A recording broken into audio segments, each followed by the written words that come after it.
Welcome to Creative Fabrica's studio tutorial on creating your very own fall-themed t-shirt design. In this video, we'll guide you through the simple and fun steps to craft a custom print that will add a special touch to your fall wardrobe. First, open Studio and click on Create New Design. For a crisp and clear print, make sure to set the DPI to 300. We recommend a canvas size of 15 by 15 inches for this project. With your canvas ready, it's time to add some personalized text.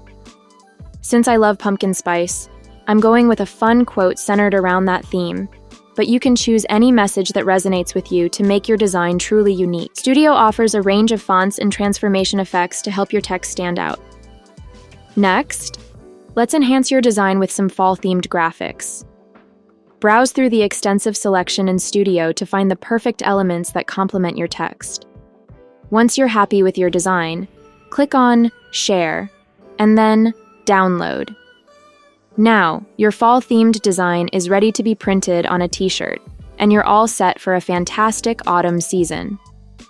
Thanks for watching, and happy designing!